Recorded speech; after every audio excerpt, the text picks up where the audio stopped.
welcome all viewers to this very special edition of a webinar, the theme of which is EVs, pain or gain ahead. During this pandemic times, if there's one clear positive, and that is the clearing of the environment and the dramatic improvement in air quality. In fact, there are also stories about, we have heard of the Himalayas being visible from certain places in Punjab, and the notorious AQI levels of Delhi NCR has come down drastically. Will that give a new boost for EVs, or will the reduction of a huge drop in crude oil prices pose a threat to the future of electric mobility? Or could there be some other aspects which will provide more opportunities, the new normal, or maybe some more challenges? To find out what they could be, it's my honor and privilege to introduce the panel of today's webinar, EVs, Pain or Gain Ahead.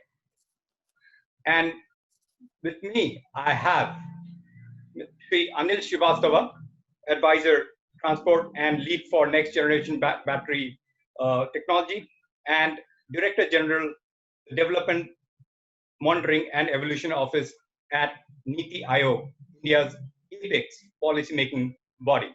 So Srivastava-ji, welcome to the Orca Professional webinar. Thank you very much for sparing your time and joining us. We have with us Mrs.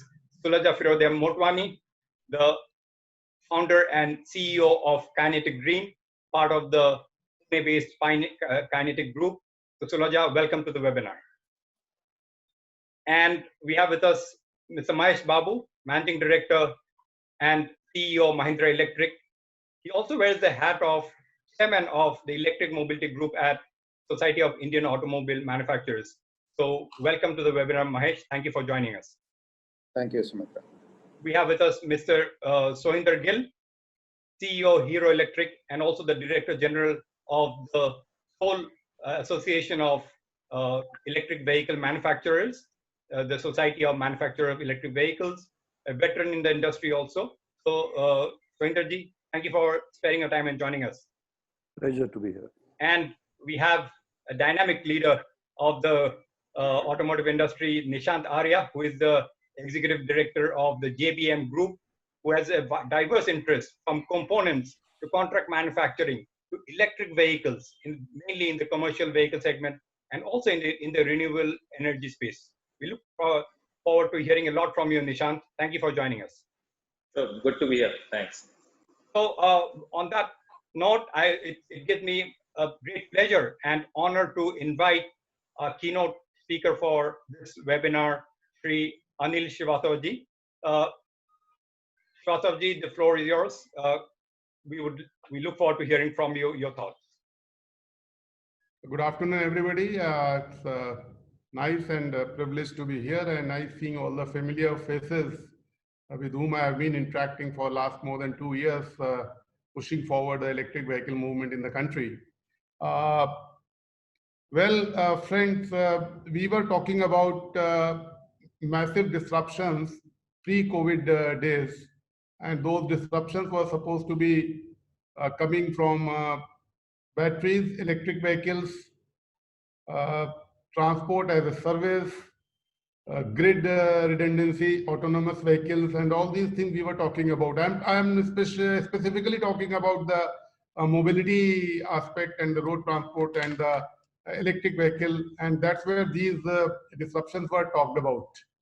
Now, in between, we had even a major and probably one of the unforeseen and the biggest disruptor which came as COVID after while these discussions were going on. And now we are discussing situations as to what will be happening post-COVID in view of whatever was happening before and what would be the scenario post-COVID. We had a number of interactions with the stakeholders as to what should be our strategy for post-COVID situation as far as transforming mobility and the electric vehicles adoption is concerned. And with God's grace and with COVID's grace, now that we are moving towards the normalization. Of course, not in India because the cases are certainly rising in India, but as we look at it, the situation should be moving towards the normal working, but of course, it will take months, maybe years to bring back the things.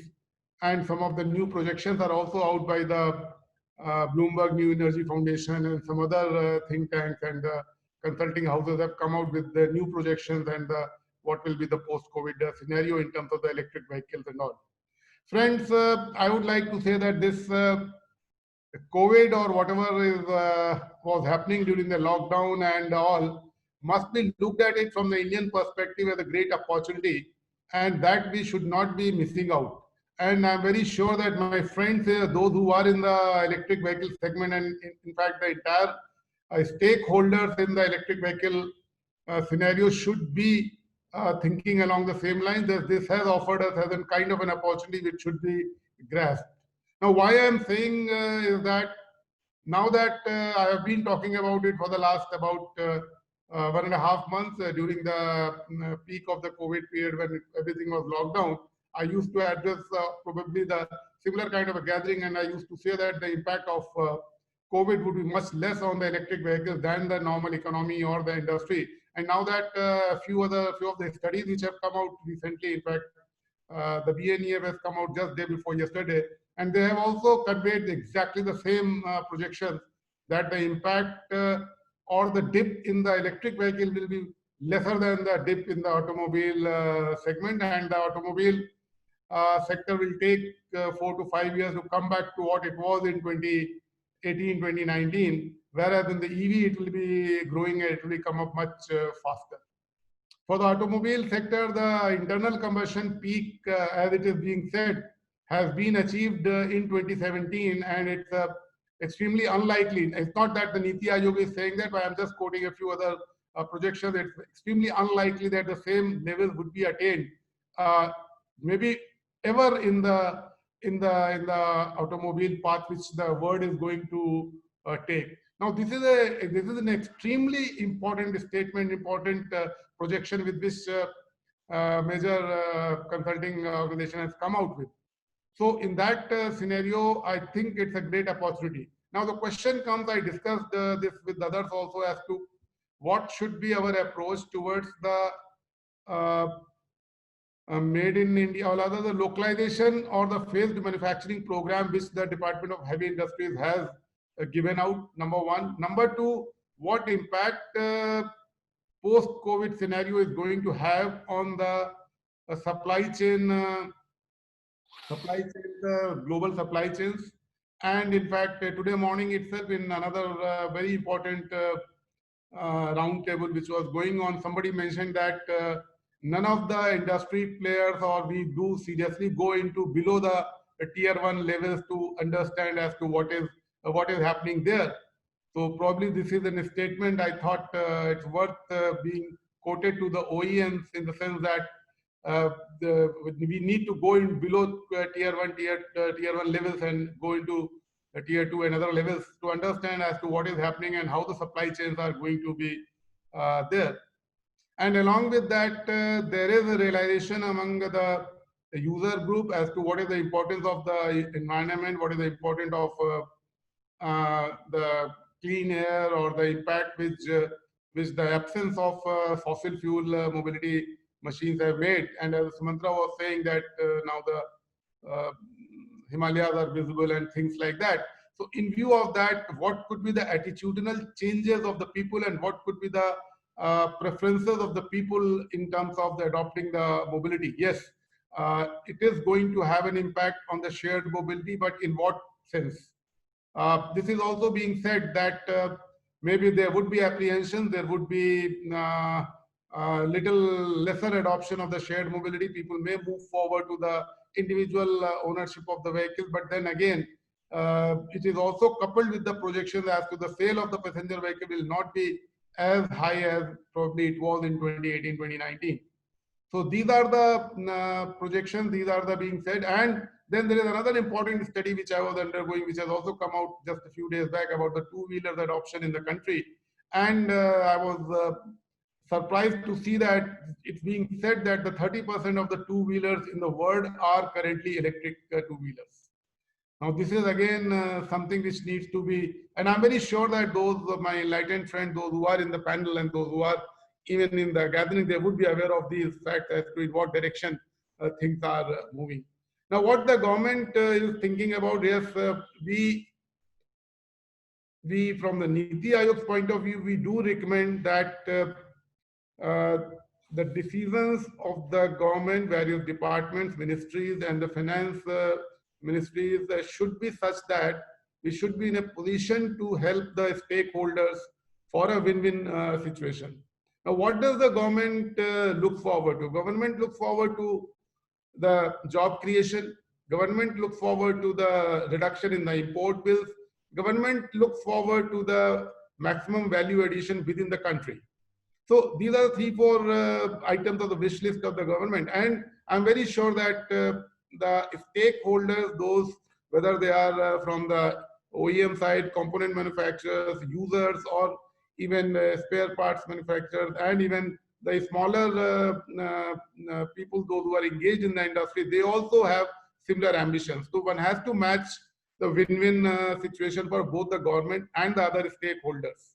And along with that, it is also very important, which I have been, if we have started repeating that on one hand, the government has to come out of the silos, the ministries and departments have to coordinate, which we have been trying to do from the Niti Aayog's perspective, that coordinating with various ministries and the departments of the government. And on the other hand, the industry has also to come out of the silos and on the same platform, and then try to pursue and move forward through a win-win situation for all the stakeholders.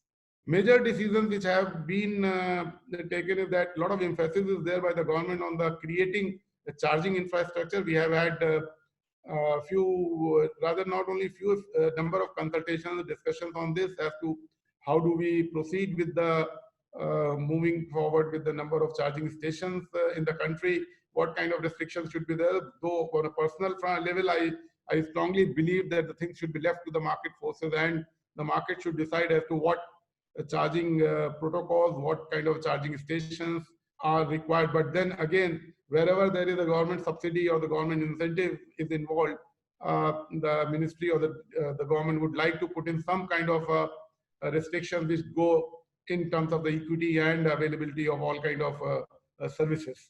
So the major decisions have been taken in providing the charging or expanding the charging infrastructure. The talk is on with the Petroleum and the Natural Gas Ministry for the retail outlets of the petroleum products, where this could be taken up. There are some consultations as to what kind of a security steps should be taken on that. That would also be probably be conveyed to the Petroleum Natural Gas Ministry and the Ministry of Power as to these kind of standards should be adopted for having a safe charging station along with the retail outlet of the petroleum products.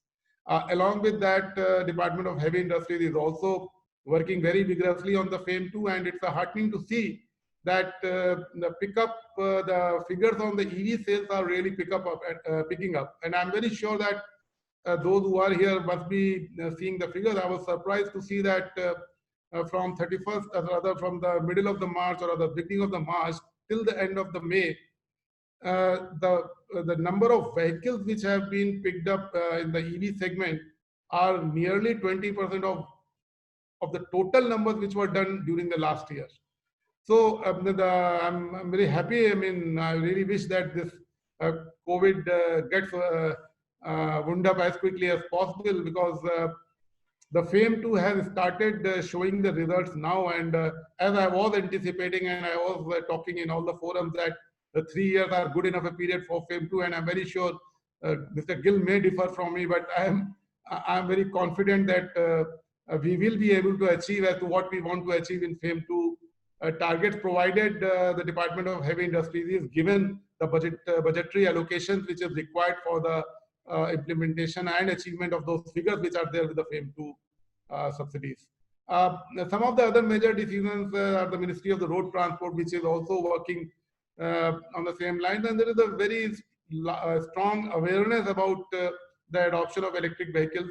And this, in fact, from the government side, the ministries and departments are on the same pitch, realizing that this is the opportunity which should not be missed in terms of the pushing the country forward for the electric vehicle adoption, to have the maximum value addition within the country, and then try to move forward to the global positions, because the adoption of electric vehicles in other countries would be much faster than what it would be in India, as the projections are. Like by 2030 or by the 2040, the contribution or the share of the Indian market, I'm particularly talking about the four-wheeler passenger vehicles, the share of the Indian market would be maybe 7%, as it is said, but then it will be much higher in the China, Europe, and other US and other countries. So that advantage cannot be made best use of unless we are in a position that we not only make for the country, but we also make a product which is competitive and which is serving the global needs. And as I said, repeatedly said, that the technology is not an issue in these areas. So friends, these are some of the things which I could rattle down quickly. And with this, what I should say, rather, this kind of a scenario which is now coming forward, we need to be in a regular and the continuous interaction with the stakeholders, and then take the most appropriate steps which are in the interest of the entire ecosystem. So thank you very all the best to everybody. Thank you very much, Srivastava-ji. And indeed, I mean, you being an engineer yourself, we would like to learn from you about the technology roadmap, which you may be kind of playing a key role in formulating for the EV industry during the discussion coming ahead. Thank you very much once again for sharing your initial thoughts. Now it's my pleasure to welcome and request Mahesh Babu to please address us. And before he does that, I'd also take this opportunity to wish him all the very best and congratulations on this new additional role of Managing Director at Mahindra Electric. Thank you, Sumedra. My dear friends, good afternoon to everyone. I hope in these difficult times you and your family are safe, and I wish you a safe stay wherever you are. What we have seen is an unprecedented disruption in humankind. We have been talking about disruption in mobility through electric vehicles, but what humanity has not seen for almost a century, we are seeing it today. So if I say, is there a pain? If I say there is no pain, I think I will be lying. The reality is we have pain. So not only for us, I think for every industry, for every business, there is a challenge of what we have been doing, and it's almost now we have to build up again. The question now is, having gone through the pain of COVID, and then now when the government and the society is coming back, do we come back in the same way and build our life where we have left, or do we have an opportunity to rebuild in a new world, which is sustainable, which is what we want, and which is what we want to leave to our next generation? If you look at that, I would recommend that we should strongly look at what we have to do on sustainable mobility.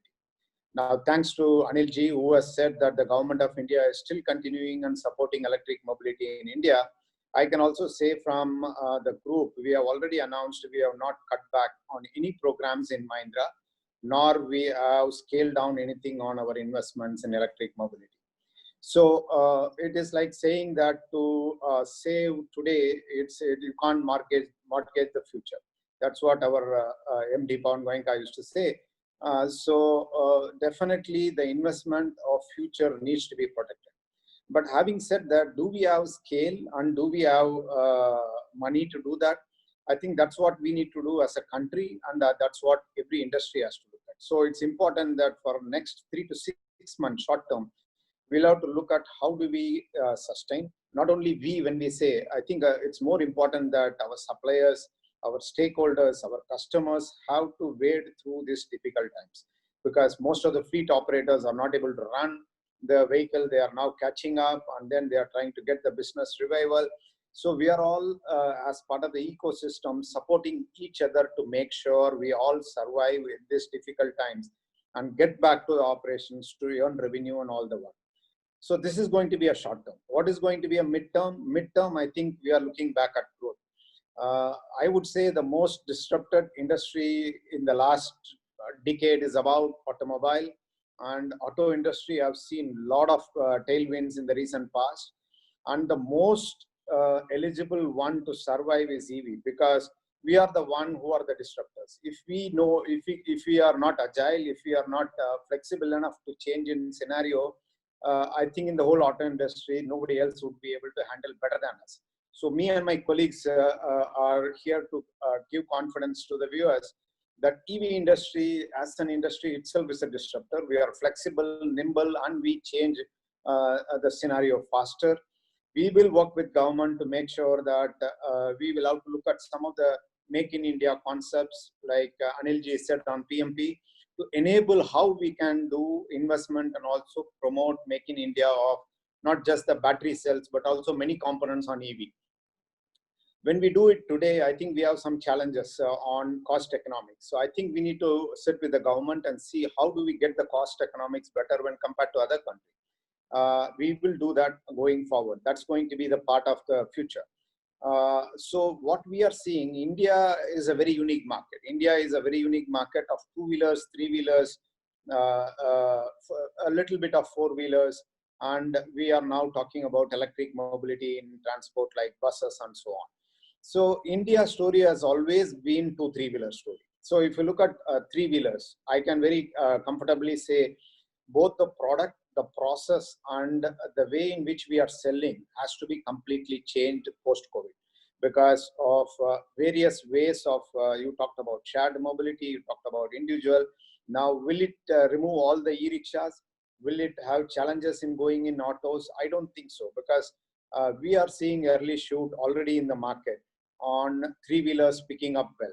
Now, there are a lot of innovation coming in. You can see people bringing in partitions, transparent partition within the e-rickshaws, which are very unique and still utilized, because it is not the product. I think the ecosystem of last mile connectivity is very important. People need last mile connectivity. So if somebody has to have a last mile, either connectivity on passenger or delivery, they have to depend on small electric vehicles. So such need is there, and hence we'll have to look at how do we innovate in the new scenario and bring up products and customer experience in the new scenario. So it's not going to be same like earlier, but it's going to be different. It is all of us who are going to co-create this new ecosystem, which will be much better to the customers. It will create value to the country as well as the industry. So I look at it like you can't gain anything without a pain. The question is, does the pain have a multiplying gain effect, or does the pain take you in a deep pain and then the gains are very, very, very minimal? If you look at EV industry, I would say that the pain will get multiplied into a large gain, because I don't think any customer or an industry or a government want to rebuild the country the way it has left it before pre-COVID.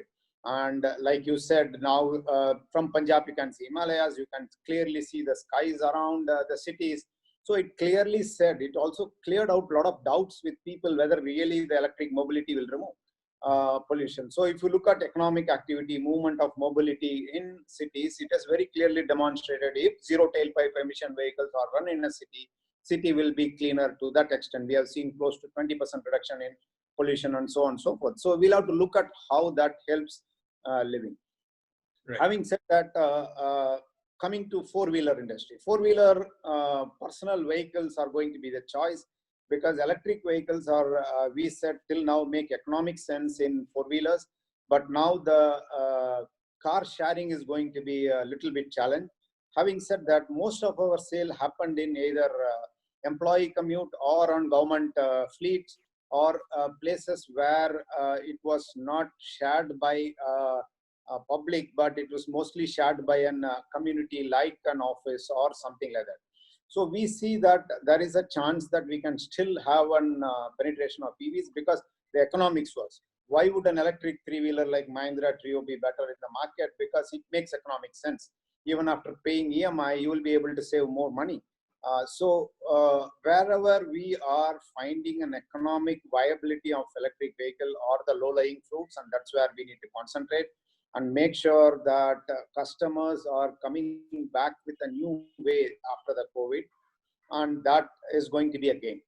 There are many predictions. I think Anilji talked about Bloomberg, any of which happened yesterday. They say that the bounce back of EV industry is going to be faster, because globally we sold about 2.2 million vehicles last year, and this year it's not going to be a huge dip when compared to fossil fuel, and then it will quickly come back. And my view is India, as we talked about Atmanirbhar Bharat and looking at Make in India, there is a important chance that the industry government should sit down. I would request Anilji to relook at the FAME, because the one which we created pre-COVID may not be the same we industry may need now. We may have to look at, today we have a lot of inverse import duty structures, taxation structures, because we find when we make components like motor controllers, in fact, the parts are having more duty than the motor controller by itself. So similarly, there are some structures we need to look at it, and we have to create a make in a vehicle. So if you look at Trio today, other than the cell, everything else is locally made. Now, we'll have to get to that level for other industries to see how we can create a value chain. Most of the loss of the neighboring country due to the value chain, what happened in COVID, not necessarily can land in India unless the industry, government, and the ecosystem work together to get that benefit to the country. It's not about getting benefit to the customer alone. We'll have to look at getting the benefit to the country as well as the industry. Right. So if EV industry has to flourish in India, we'll have to look at how do we make more conducive and encouraging environment for the industry to thrive and others to come in and invest. So I would say, yes, we have a pain, but if all of us work together, there is a gain possible in the future. That's well said, Mahesh. And indeed, you also touched upon the role of three-wheelers and also the last mile connectivity and also the last mile delivery, both on both sides, on both counts. Our next speaker, I would like to invite Sulaja Firodia Motwani to kind of share her perspective, because she is someone who manufactures and sells electric three-wheelers, both for passenger and cargo applications. But in the post-COVID period, what is the scope going ahead? And as I understand, she's also kind of adding to her portfolio of higher tonnage vehicles, which also reflects the kind of penetration of electric vehicles in this EV space. So Sulaja, over to you for your comments, please. Good evening, everyone, and wishing all of you great health and a happy World Environment Day. A very important day for all of us, and especially for all of us here on this group, because we clearly, by the fact that we're on this group, means we are concerned about the environment. I want to also thank Autocar Professional for inviting all of us, and especially thank Shiva Savaji for being with us here for this session. In my comments, I would like to make just a couple of points. One is, I think that in the post-COVID world, when I think COVID has kind of, taken the rug off under our feet, and everybody was caught, by surprise. And some things like dealing with the economic crisis, dealing with the medical crisis, and vital services, making them available to people have become important now. But I think these are short-term emergencies. I think, if anything, COVID has probably made us realize that going forward, clean energy push is needed more now than even before COVID. And we can't lose sight of the long term for the sake of short term. I think why I'm saying this is because we know that this problem that we faced of COVID, which led to a very big economic catastrophe, was not an economic cause. It was a cause different from the economic cause. Similarly, I think the next big issue, which can really give a big shock to the world, could be climate change related. We have seen in the past catastrophes caused by pollution and climate change, like tsunamis and cyclones and heat waves. And unless we reverse the cycle, of this high carbon emitting lifestyle, I think the world could see more shocks which could be caused by these reasons of climate change and pollution.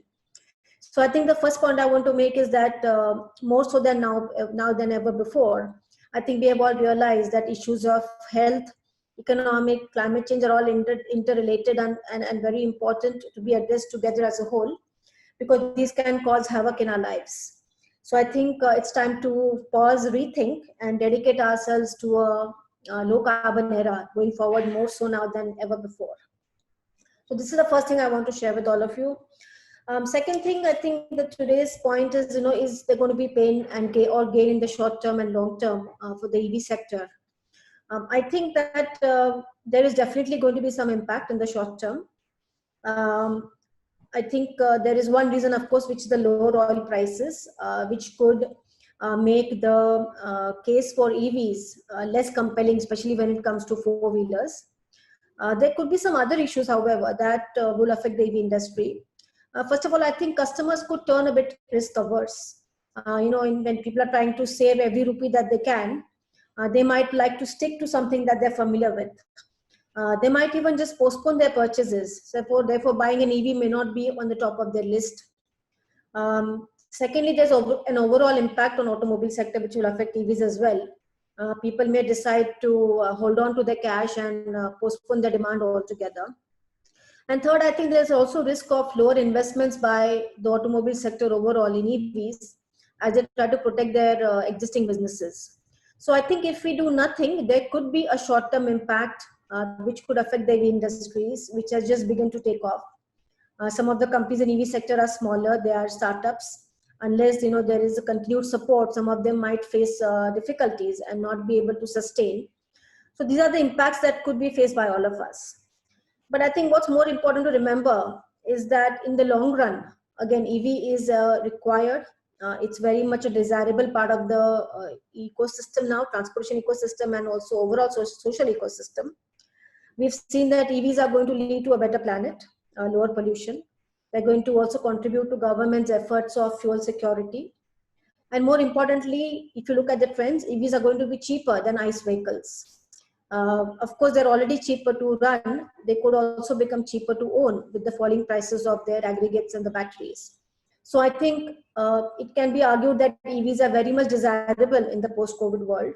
And we must together work on turning this pain into gain. I personally feel that in India, the long-term outlook remains solid.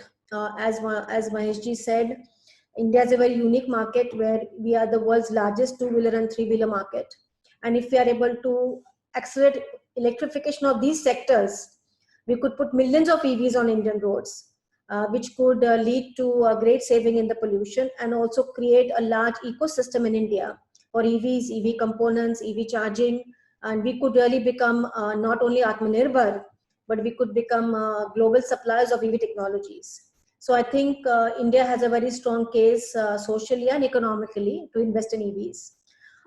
So I think together we must convert this pain into gain because of the social benefits that are accruing due to EVs. So a couple of things that we can do. I feel that the industry efforts must continue for EVs.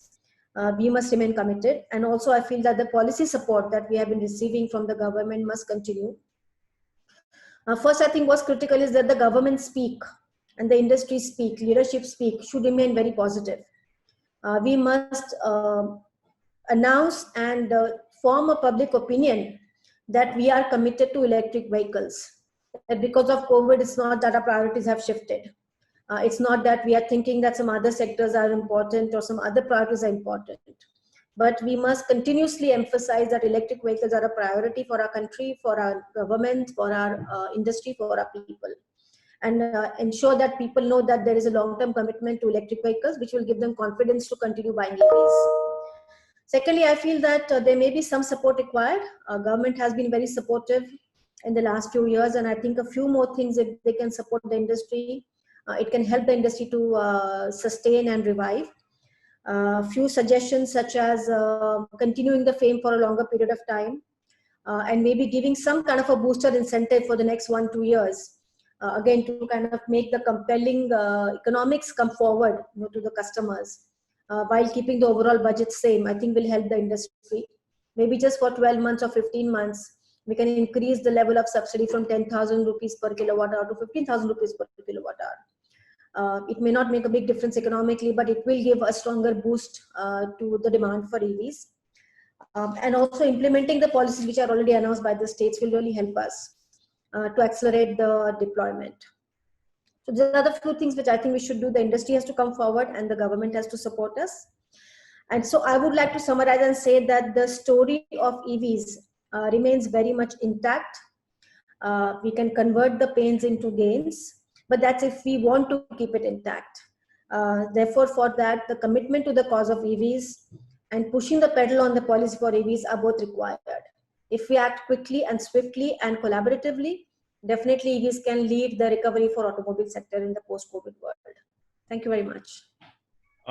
Thank you, Suloja. Very well encapsulated thoughts about what the industry should do, what the government should do, what are the challenges, immediate challenges, but what are the what's the positives for the EV industry's road ahead. So thank you very much for sharing your thoughts, and also I think there are some inputs for Srivastava ji also being shared. So now it's my pleasure to invite an industry veteran who has really seen the birth of the EV space in India and has been really a strong proponent of EVs, and that too the largest segment in the EV industry, that's the two-wheelers. I'm talking about none other than Mr. Sohinder Gill, CEO of Hero Electric and also the Director General of Society of Manufacturers of Electric Vehicles.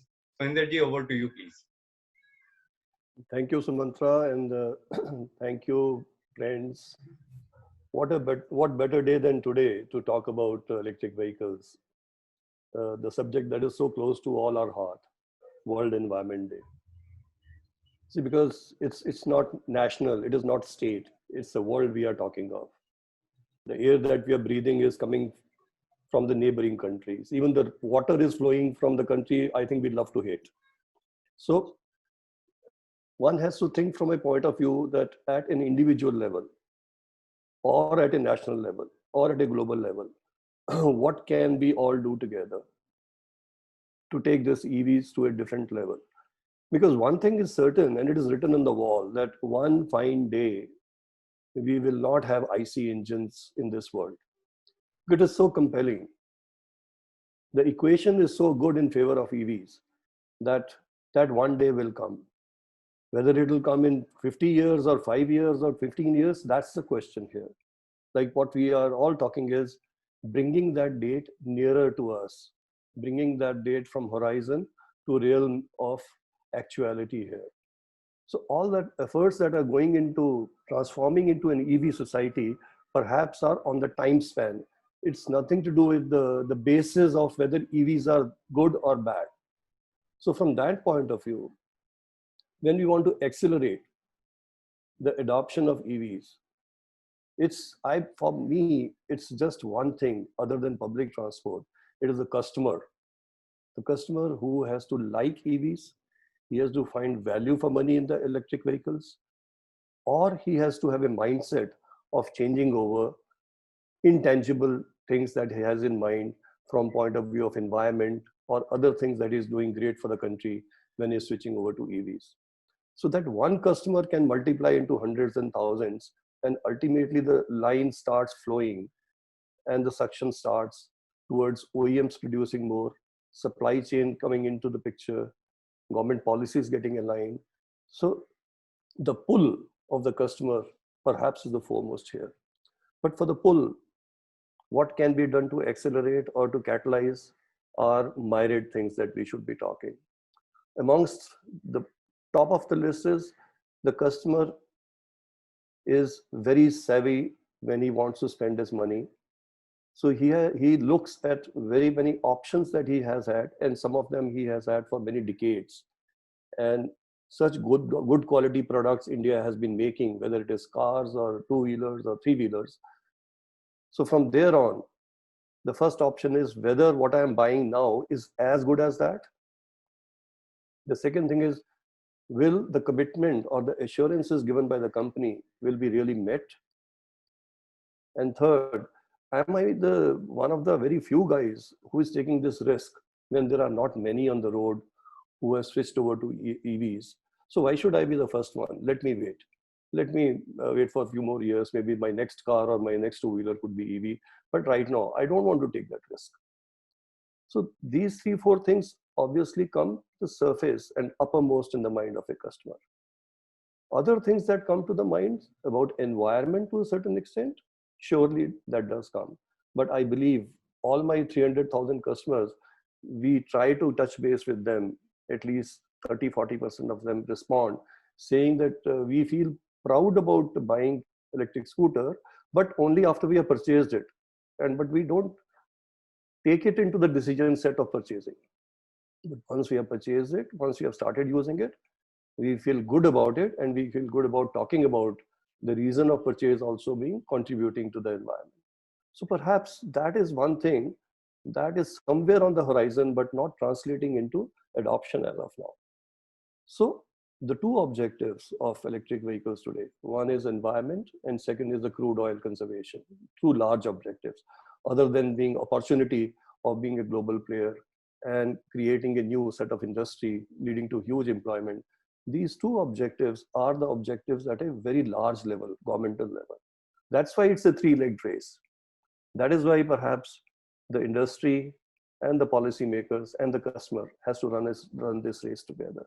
And that's why we keep always talking so closely to the government and the policymakers of how to make it happen faster, then let it drift into its own zone that, okay, one fine day it will surely come. When the whole world turns to EV, India will be forced into EVs and all.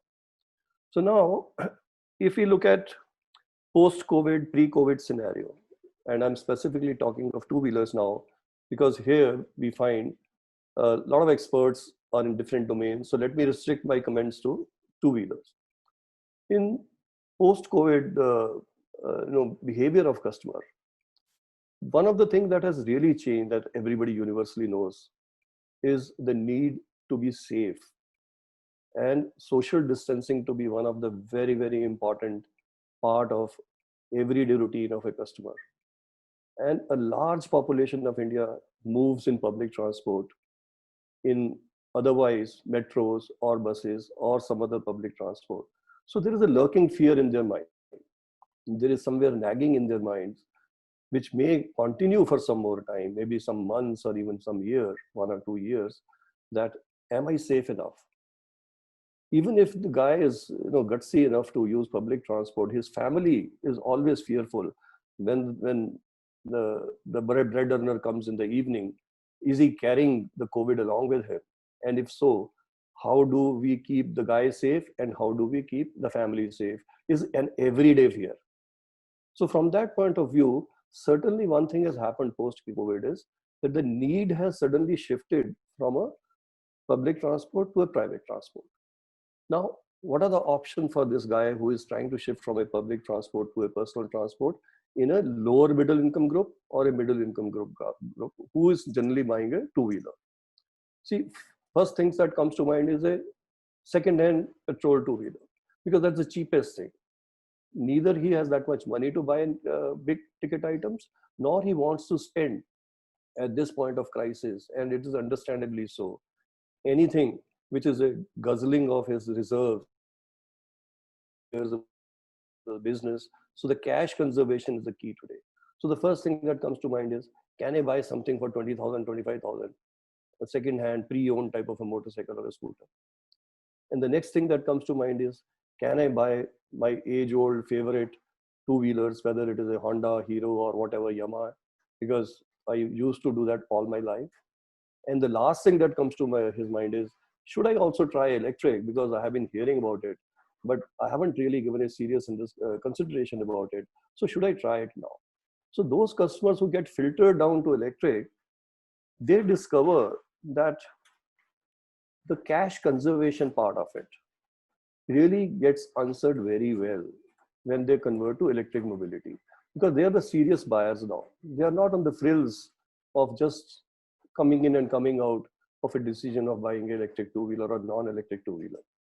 When they come to our websites, when they come to our places where we book the bikes, or now the 300 showrooms that are open now, we find that behaviors have changed to try and understand and analyze the authenticity of what we are saying about the value for money.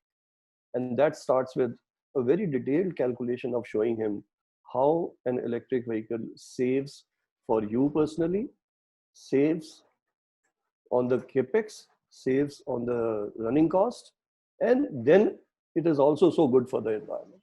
So this equation has become a very saleable type of a compelling equation to a customer.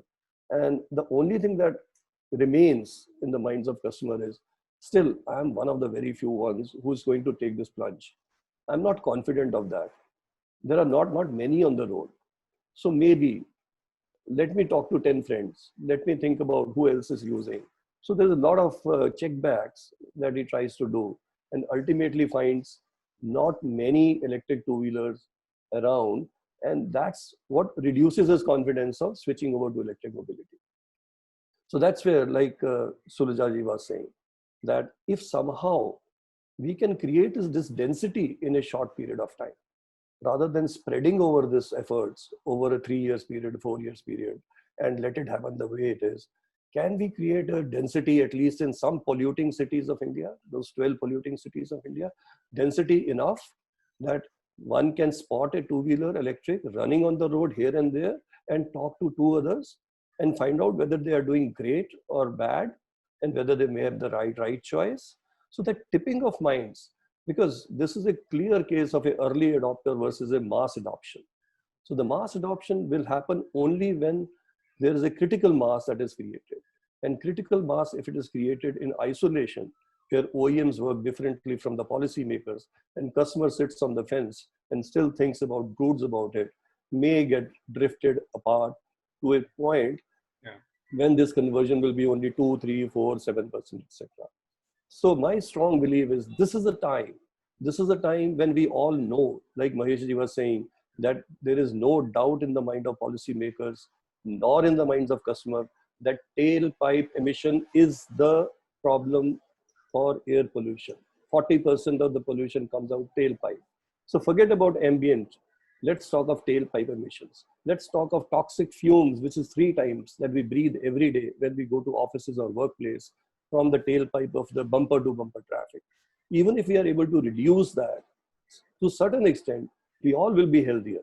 We all will be, blessing ourselves that we learned out of COVID something. So from that point of view, this is the time, the right time has come to have a concentrated, focused attempt by the policymakers, by the industry, to somehow put the first 1 or 2 million electric two-wheelers and such other electric vehicles on the road and leave it to the rest. Thank you. Spenderji, that also reminds me on a couple of other earlier occasions, you also mentioned about the front-loading approach of incentivizing and gaining the industry, the mass, the scale, and then let the momentum build up automatically. So I think we'll look forward to hearing from Srivastavaji on what his thoughts would be then. But before that, I would like to invite Nishant Arya, Executive Director of the JBM Group, which, as I mentioned earlier, has multiple interests in the automotive industry, but specific to electric vehicles, I would say he is the sole representative in this panel of the electric commercial vehicle segment, and also he has an interest in renewable energy. So we look forward to hearing from Nishant on these segments and what his thoughts are in terms of the road ahead for EVs, whether it be pain or gain. Over to you, Nishant. No, so first of all, Sumantra, I think you've chosen a very opportune day, and my best wishes to everyone on World Environment Day, because as we see that our country is today under a huge pressure because of our import bill, because of the health concerns all of us have. So the target is not EV, the target is zero emission. So how are we able to reduce the emission in the country? And EV today is the most promising technology in zero emission, as we see. which has been able to attain a certain scale. Secondly, if I see, I think in India, the automotive industry in last 3.5 decades has matured to a very large extent. And that's the reason why India has been able to adapt to EV fast, and many new players and existing OEMs have been able to come up in this domain. But the idea is, how are you able to contribute and really give this benefit to the masses at large? That's why you see that in FAME 2 also, the highest allocation has been given to public transportation. Just for your understanding, I think today, if we may see that about 90% of the people do use public transportation on the roads. Out of that 90%, 90% people are using buses, which where we are talking about almost 370 million passenger rides on buses alone on an annual basis. As we see, and we understand that whether it's private operators, whether it's the government STUs, that is the cheapest mode of transportation today, where we see close to less than a rupee per kilometer of cost which is being incurred. So the idea is how that cost can be reduced further. How are you focusing on total cost of ownership? Today we end up investing and focusing a lot on maintenance and other things. So in public transportation, there's a huge benefit, because the number of moving parts reduced from almost 1800 moving parts to 18 to 20 moving parts. We see about 350,000 liters of diesel being saved over a 10-year period from one bus itself. And the other point is that we are focusing on comfort, we are focusing on affordability, you are focusing on really a safe and healthy mobility solution which you're trying to provide here. So considering that, I think the PMP perspective which we have, where the whole ecosystem gets integrated, we are not depending upon other countries. You spoke about renewable energy, like what we saw in renewable energy in the last 10 years. India became a hub for solar energy, but the manufacturing couldn't come to India. So we lost the bus on that front. But here the government has understood that in the beginning itself, and PMP has been brought in at a very right time, so that the complete integration can happen and we are not losing out on anything here. So that's why I think most of the companies are really trying to see how could they invest in India and create the right supply chain. And with COVID coming in, that will further extrapolate this particular momentum of localizing. And the idea is how we make ourselves self-reliant, independent as a country when we're talking about this. And that kind of supply chain is available in our country, and companies are looking to partner with global OEMs, global technology companies to produce in India. And when we see that Europe or other Southeast Asian countries are looking to relocate their plants, so definitely India would be a very good destination because of our global local market. And now the perspective is that how are you able to bring the competitiveness perspective? So what you're manufacturing in India is a global quality product which can be sold in the global markets. So when we look at electric vehicles, there are certain different elements. We talk about the manufacturing capabilities, we talk about scale, we talk about battery technology, we talk about different high voltage electronics, we talk about the whole integration of supply chain, the demand in the market, what kind of software expertise we have, and at the same time we see what's the skill available in terms of people, industry, academia, connect. So I think all these elements are very relevant sector to really grow. And today we are well poised as a sector to grow in this area. And definitely here people have understood that what is the relevance, and we as a country are able to see a good environment. My different co-panelists talked about how you are seeing Himalayas, how you are seeing the environment which is so clean. So each one of us is feeling responsible for it. How are we contributing in our own way? But not every single person can own a vehicle. That's literally not possible.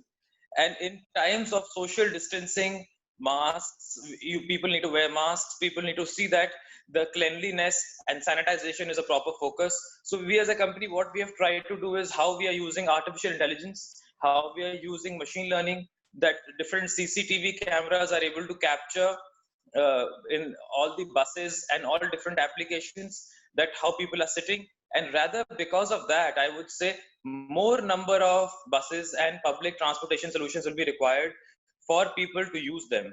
And rather what we have seen in many cities when they started off, in just last week, 10 days or 2-3 weeks, initially the ridership was much lower when they started off the first day, but in a week's time, 10 days time, because this is not a matter of need.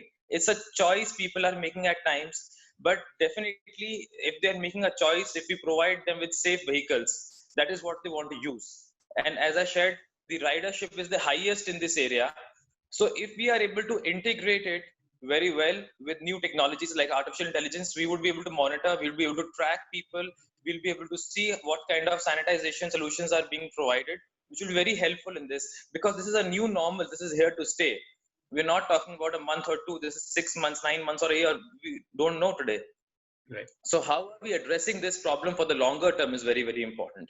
And when we see this, you spoke of the fuel prices going down. So that is not a permanent phenomena. That's a temporary phenomena where the fuel prices are going down. So definitely when they are going down, we see that today the government is not purchasing the complete fuel required in the country, because there's already a lot of stored fuel with us, which is not getting utilized.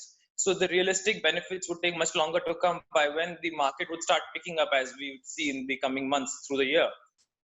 So from a longer term perspective, it will definitely make more sense to look at electric vehicles and for people to use electric vehicles. And that's where shared mobility will play a very important role. On a temporary basis, people may see that shared mobility could pose a challenge in certain cases, but I think if we are using such technologies, that will differentiate it. On the other end, if we look at end-to-end solutions from generation to consumption, that is where the renewable energy piece comes in, where the government has further taken the well-to-wheel approach. Exactly. So 175 gigawatt of solar to about 400 gigawatts by the end of the coming decade. So that clearly showcases that how we are generating green and consuming green, and we are just not pushing out the emissions into another area. So this is very critical here. And the companies would need to see that how are they investing in technology today and are remaining agile and frugal. Because when you're remaining agile and frugal, because a lot of technology redundancy risks will be coming in times to come, because we will have to see that efficiency and effectiveness is not getting compromised at any time. Right. We are using technologies which are able to sustain, and where people are able to continuously innovate and work on such technologies. Right. So that is where I think companies today across the ecosystem, whether they're energy companies, whether they are OEMs, whether they are distributors and dealers, or whether the tier 1 companies, all would need to work together very closely, because even the marketing, the scenario is changing with digital marketing coming in. Such big showrooms are no longer required. So the new normal is changing multiple things, how people do business today. Absolutely. Contracting, like we are on a webinar today, but maybe 6 months back, we wouldn't have considered to be a normal for any of us. But today we are engaging through this platform and people are so comfortable about it. So clearly we need to see that how change and learning is the new normal for us. And that's the only thing which is constant in this case. Right. And that's where I see a good takeaway for us would be that if we are able to understand and see how a company is focused and is not looking to sell purely a product, that's how at least I see it, is working on the complete ecosystem. And there'll be a lot of collaborations and partnerships which will happen between different organizations to really deliver this dream which we have as a nation, and moving on the path of zero emission, clearly. Right, right.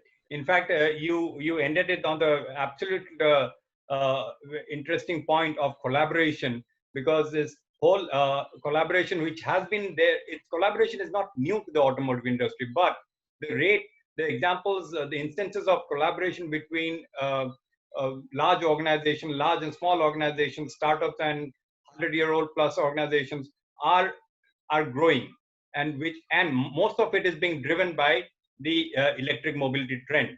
And in fact, on a few occasions, Mahindra & Mahindra's Dr. Goenka and even Ashok Leland's Dheeraj Hinduja, the chairman, mentioned about the need for collaboration, especially for electric mobility.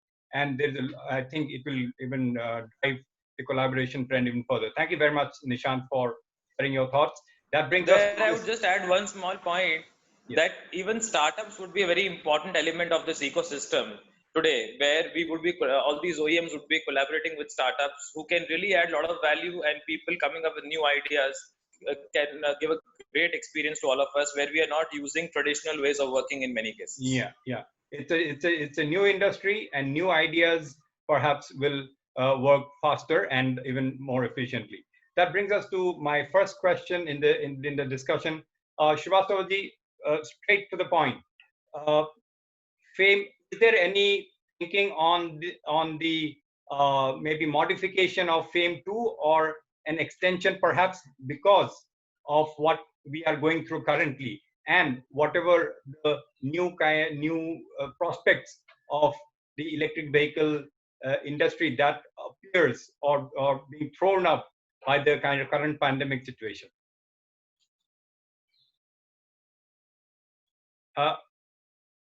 If I may request you to unmute. Yeah.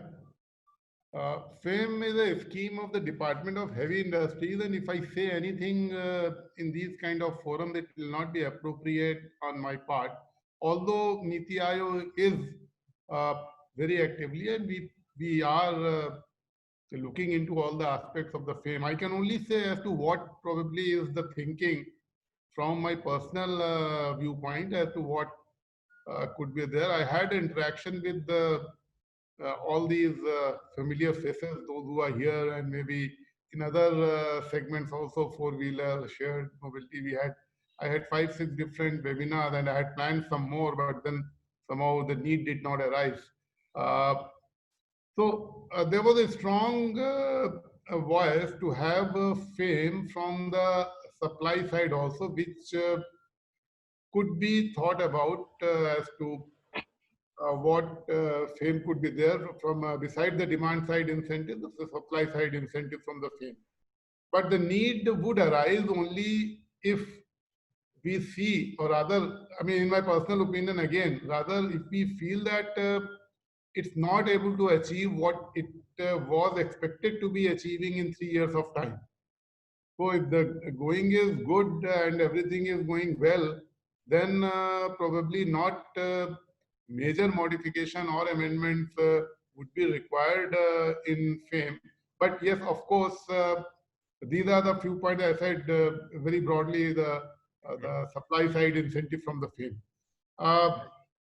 Secondly, to our estimates and understanding, two-wheeler segment is doing exceedingly well in terms of the adoption of electric vehicles. And the compound annual growth rate is about more than 60%, and certainly more than 50% of it since 2016. And it is also expected that after 2020 until about 2025, the compound annual growth rate of two-wheeler EV adoption would be somewhere near 80% plus. So those kind of projections, if they are coming true, and I'm very sure they would be, and as Mahesh just said that except the battery cells, everything else is localized, and phase manufacturing program is really not needed for his three-wheeler head. Sulajja also probably agrees with what is there, and the industry has certainly done, I mean, exceedingly well, and certainly beyond our, maybe I won't say beyond, but certainly keeping pace with what we were expecting them to move forward. Right. And they would be reaping the benefit, there is no doubt about it. But Srivastavaji, I think on another note, someone like maybe Soinderji may argue that as much as the two-wheeler industry is growing, not much of it is being driven by the incentive of FAME 2. So the FAME 2 beneficiaries are fairly on the smaller side. How can it be how can you expand the net? Is there a thought process there? That proves the point that the FAME is not really needed. Yeah, but that's on the lighter side. We government is would be doing whatever best it could do, and I mean, I wouldn't say that FAME could play a role in expanding the net, as you said. net of the adoption, but it is happening likewise. And maybe Nishant would be interested that now in the FAME, the discussion is on to have many more buses also for the electric vehicle adoption. So maybe the bus segment, whether it's the Ashok Leyland or the Tata commercial vehicles or other manufacturers, that there is a strong demand, and particularly those cities which had asked for the electric two-wheeler, and we had approved a certain number of electric buses for them under the OPEX model. They have asked for a very large number of electric buses for their OPEX model. So that also shows that the public transport is not really going to be that unwanted kind of a thing. It is being there, so it is under discussion for that also. Right. And one more thing, as you said, that the FAME or the impact of FAME and the thing, but let just see that even the report which Mahesh was also talking about, that Bloomberg report says that the price parity of the vehicles has been achieved will be achieved, or rather has been achieved by 2020. So when this price parity is being achieved by 2020, except the high-end passenger 4 vehicles which are on the high-tech side or the larger, heavily priced things, and probably the low-end 4-wheelers which are driven in India and Japan. Rest all it says that with the coming down of the battery prices, the price parity is being achieved by 2020. So Right. on one side, that is what is happening, and the other side is FAME is there. But one thing is very sure, that there is a very firm commitment from the government, no doubt about it. That's good to know. And I think if there was any doubt in the minds of the other industry representatives here, I think that doubt is cleared. Nishant, I would like to understand from you. You said that the ridership is on the rise. That is actually quite interesting to know, especially in these times, because now there's a view that public transportation may not be maybe one of the impacted parties, adversely impacted parties, because of the social distancing and other factors. So what is driving that? Can you just briefly throw some light? We are running out of time. No, so basically, I think Srivastav ji correctly mentioned that DHI has been promoting public transport and specifically buses in a very big way. And during these COVID times also, we are seeing different STUs across the country who are looking at public transport quite positively.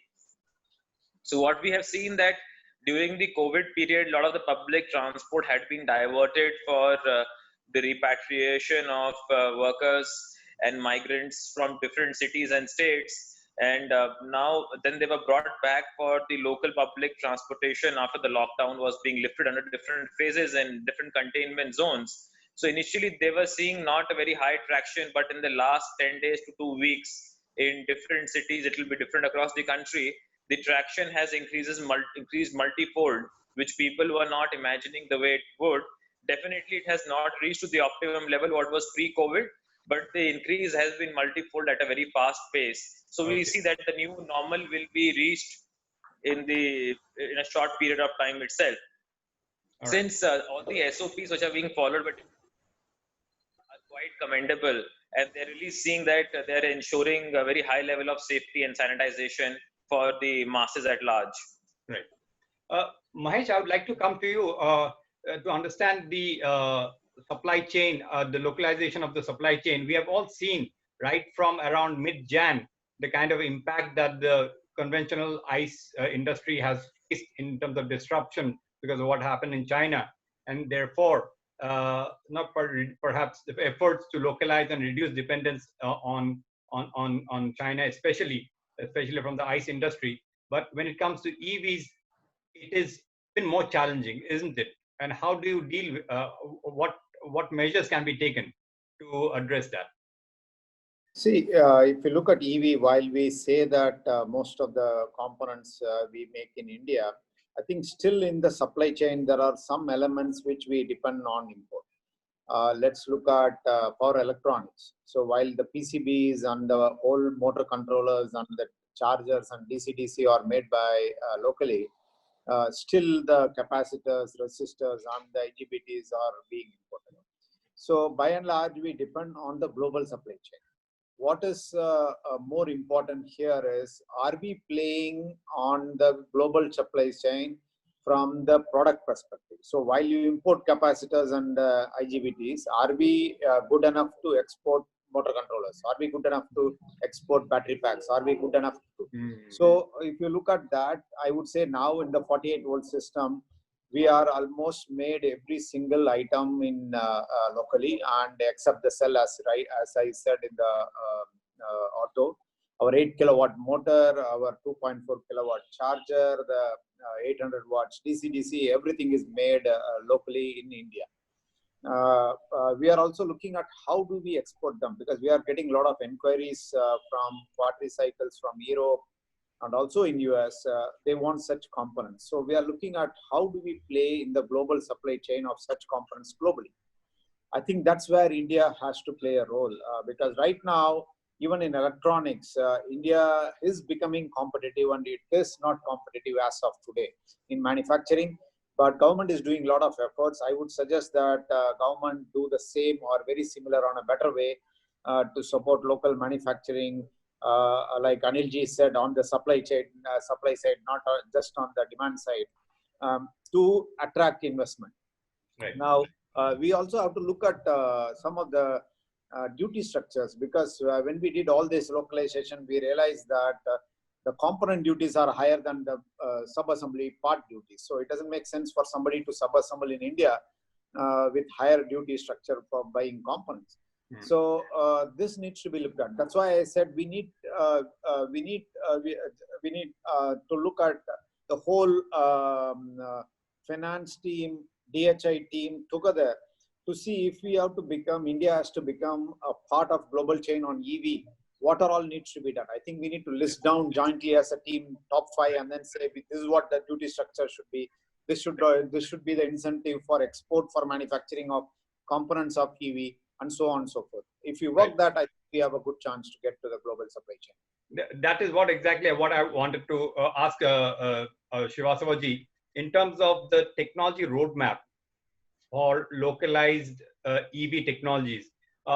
It also reminds me, in one of the earlier forums, you had mentioned that the government plans to kind of float the tender for the 50 gigawatt battery manufacturing capacity, 5 gigawatt each into in such phases. What's the status there? And because that will be extremely crucial, won't it, in terms of local manufacturing of cells? Let me answer these 2-3 different things which you have raised. Firstly, I would react to what Mahesh was saying just now. The duty structures should be used. This is again something which is more of a niti, even non-niti is a personal front, and we do keep saying this, that the duty structures should be in such a way that they should guide the industry or the stakeholders to arrive at a common win-win situation, and they should be varied. So that's what probably Mahesh was hinting at. Yes, there are some inverted structures even in the GST structures also, and even in the duty regime also. But what I would call it as, I mean, again, not a very well-defined term, that the dynamic duty regime, which should be there as it is being used by various countries, and the most exploited this thing is by the China itself, though that they keep on changing the duties every year and the incentives every year to promote one particular kind of technology or one particular kind of a product. And that should be looked at and that should be adopted in our country. So that is something which should be there, as some of the speakers, as Mahesh was hinting at, that and we certainly do work on it, but then, as you know, it becomes difficult. Sometimes it takes time for the suggestions to be adopted by the respective ministries and the finance ministry to change that inversion or that duty or the taxation regimes which are there. Secondly, this PMP and the localization plan, let me tell you, if you see all the projections now, what it was in 2016, 2017, and now what the projections which have started coming out for 2020, and the latest being that of the Bloomberg New Energy Foundation, you see it is very clear that the adoption of electric vehicles would be more in other countries in near future than in India. Other countries, I mean the Europe, US, China, and the developed economies, and likewise. So in that kind of a scenario, it's not that we develop our size and our capacities only for the domestic market. Rather, we should make the best use of the domestic market and being the large automobile manufacturer, and make use of it for the global competition to reach to the global market. And that is where what I'm trying to say is that the dynamic duty regime or the duty structures or the incentive schemes or even the taxation structures do matter a lot. And that is where probably the industry should come in a united or in a single on a single platform, and should come forward with the suggestion which should be acceptable to the government, to the various ministries and the departments, so that you make use of the Indian demand, Indian scenario, and the things which are developing globally. Now, whether it is two-wheeler, four-wheeler, passenger vehicle, and all the projection, I was just seeing the Bloomberg report right now, the growth would be more in other parts of the country till about say 2035 or something, and then probably the Indian demand will start taking over. So you have to target that. You have to have a very clear vision as to where do you want to reach and where do you want to go from here. Now, coming back to your 50 gigawatt hour of the battery thing, yes, we wanted to have a direct fiscal incentive scheme where we do incentivize the capex or the investments which are made for the cell manufacturing in India, lithium-ion battery cells, and related with the quantum of manufacture or the quantum of the production which is being done. So that is under consideration at the higher levels. And I don't know what the government's call would be at this juncture, because the recent announcement today is that no new policies should be sent by the ministries and the departments for the approval. Now, to what extent it holds good, and to what extent the government or the finance would be in a position to shell out with some more assistance for the setting up the cell manufacturing in the country, that is anybody's guess at this juncture. So let me see. But this is what we had thought about, but it has yet to see the light of the day. Right. We are running out of time, but very briefly, I would like to get some viewpoints from Sohinderji and Suloja also. Sohinderji, the setting up of the first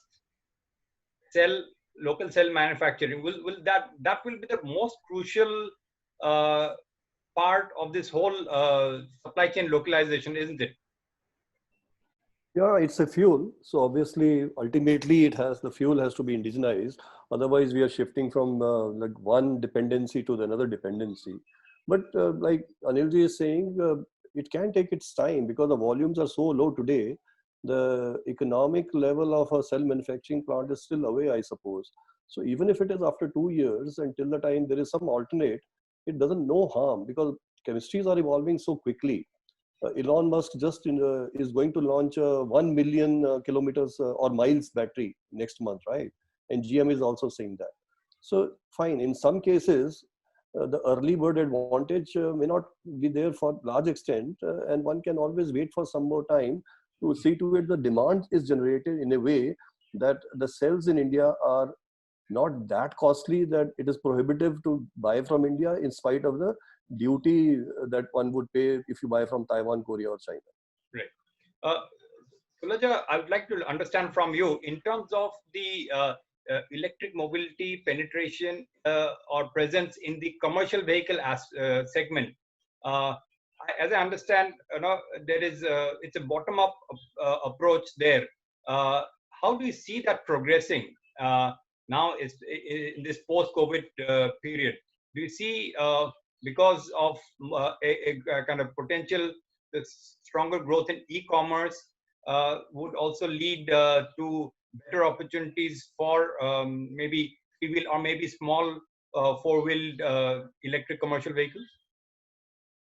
Well, happy to answer that question, but I want to say something before that, just in response to the other discussions about how quickly what we can do as a country, in view of the trends.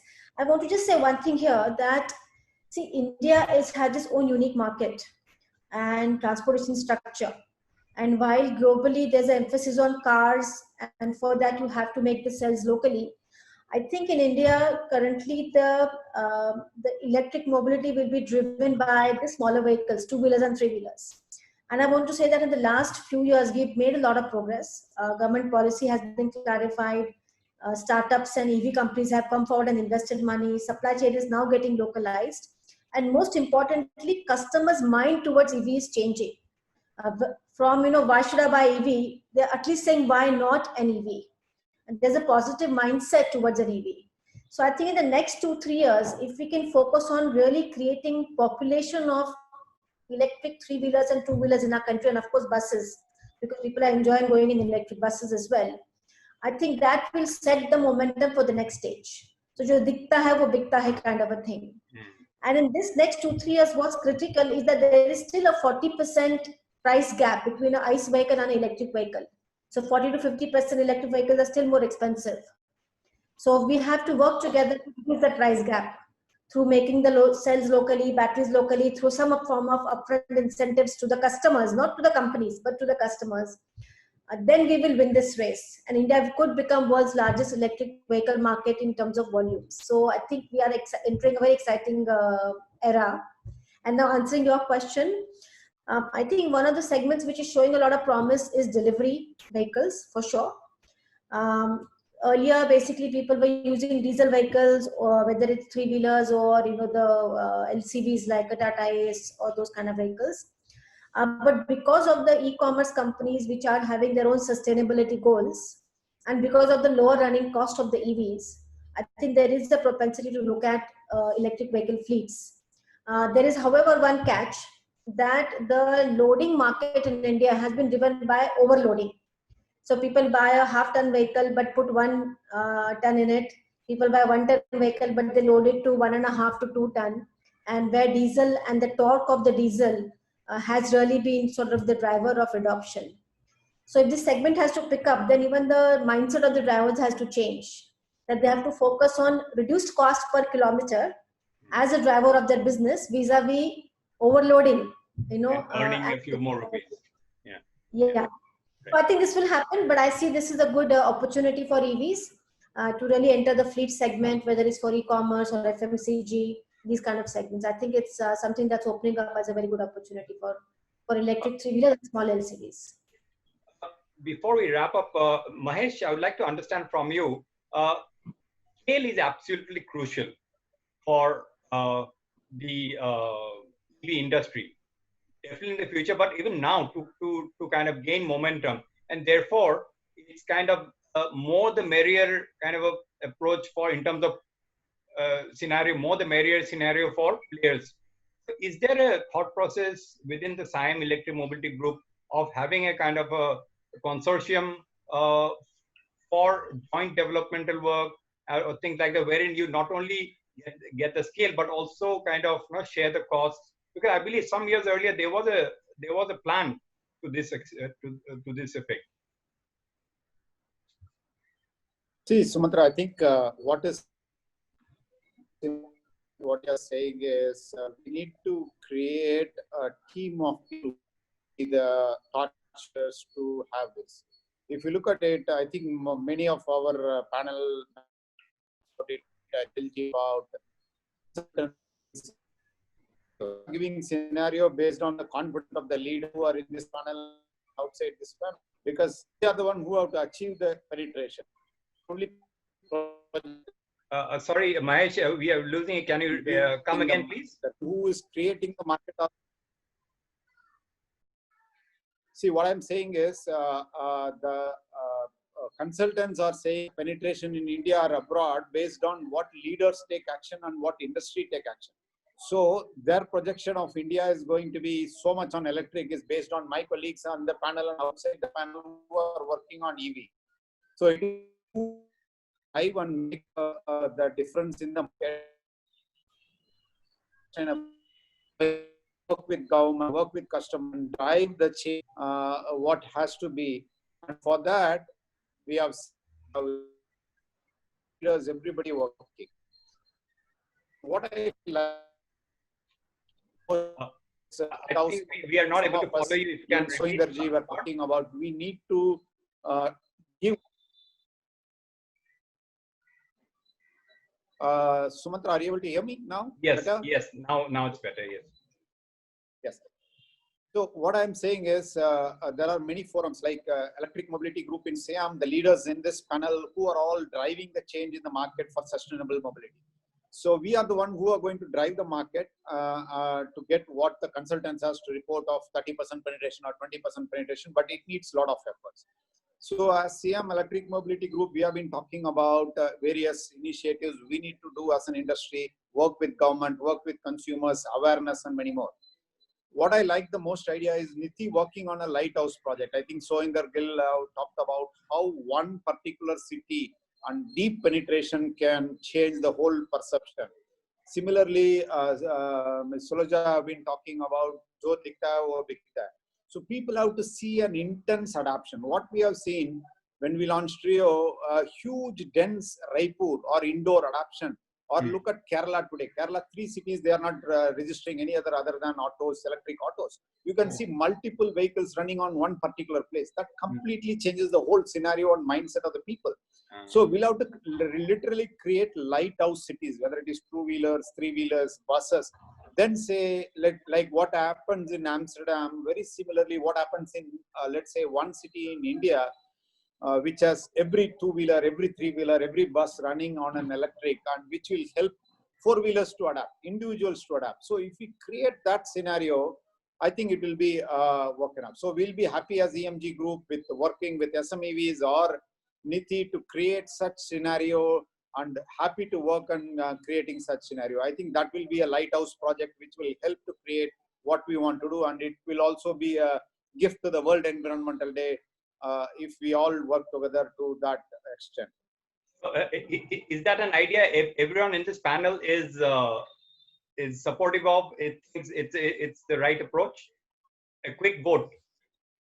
No, I think what Mahesh has said is a great idea, because the lighthouse project concept, we saw that earlier many global institutions and consulting firms are working on this, but if NITI Aayog or other government bodies can collaborate with industry, I think each and every member in the industry across all segments would be very keen to participate in this and see that how we are able to make a city a success or multiple cities a success for different segments, and then that can be replicated and horizontally deployed, because there'll be a success model and there'll be a showcase city to really put across, and the consumers would be able to see, because as Suloja mentioned, seeing is believing. So definitely that gives a very good understanding of what can actually happen, and Shenzhen is a classic example of the same.